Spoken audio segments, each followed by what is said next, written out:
So are we recapping? So yeah, we're going to start this by saying that we just talked for about 7 minutes. Yeah, we did. And it wasn't recording. So we're going to do a quick recap on what we talked about. It may not be 5 minutes, but all of the knowledge is in my head. Yeah, and so, I will include the notes that I took in my comments. Just so that I could comment on each standard. And then, okay, so we were on the last standard. Did the candidate make students feel valued?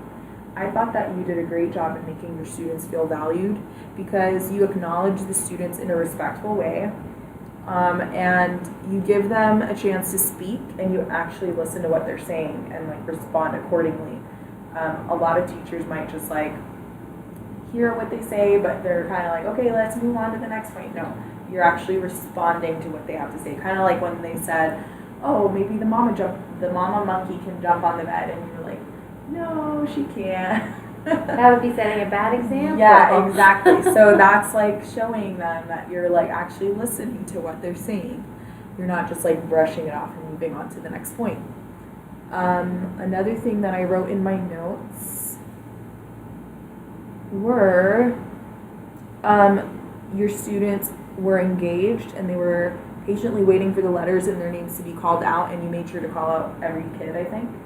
So that is showing that you value each and every one of them by not leaving them out, where some teachers might just like forget to call on one or two students, especially the quiet ones.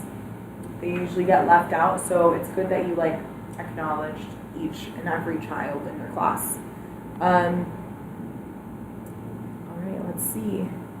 I also like that you gave your class some positive comments, like you guys are a smart class, and that's encouraging and makes your students feel valued.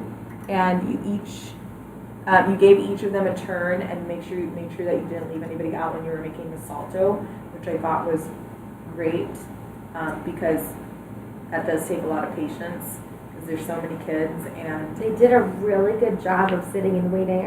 They were very patient, and they were not like screaming. They were pretty good, and I think it's because you set high expectations for them. Yeah. Do you have any questions? How do you feel about this week? This past week? Yes. I feel like it was a crazy week. The thing I'm struggling with most right now is that we still have shortened days. Mm-hmm. So I have time to do one activity a day pretty much before we started getting into the snack, the specials, the lunch, the recess, the centers time. Mm-hmm. We have time for one activity. And I keep having a problem with comparing myself to the other teachers in my team who are able to get so many things done, but I don't know where they're cramming these activities because I want to make sure my kids have enough time. So snacks 25 minutes, they get 25 minutes to eat. Yeah. Lunch is 25 minutes, they get 25 minutes. Recess is half an hour, they get the full 30 minutes. Yeah. And once you add those things together, there's only 1 hour left. Yeah. So I'm not sure how they're getting 3 and 4 activities done in a day. In that 1 hour. In that 1 hour, or are they putting it and pulling stuff in other places? Maybe they might be pulling some students from time from snacks, some time from recess. You never know. But what I do want to leave you with some advice is just some of those teachers have been doing this for 6+ years, 10+ years. Don't compare yourself. You're still in the beginning, but you're still doing an amazing job. So you're doing fine. You're giving your class exactly what it needs, and it doesn't matter what their students need. It's only about what your class needs and what your class can handle. And if you feel like your class can handle one activity for that hour and they accomplish it, then that's great. And that makes them feel like they're doing it on their own. You know what I'm saying? Yeah, that makes sense. Yeah. And then next week we have an extra hour in school. It would go up to 2 hours. That would be 2 activities maybe that you could. So just set that goal of what you want to accomplish, make it realistic, and then if it doesn't get done, you always have the next day.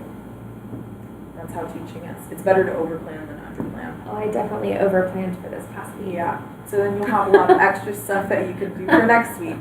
I had 4 activities planned for each day. We got done with 1 each day. Yeah, so you got another 3 or 4 days for. Yeah, that was 3 weeks worth of planning. There you go. Well, that's good.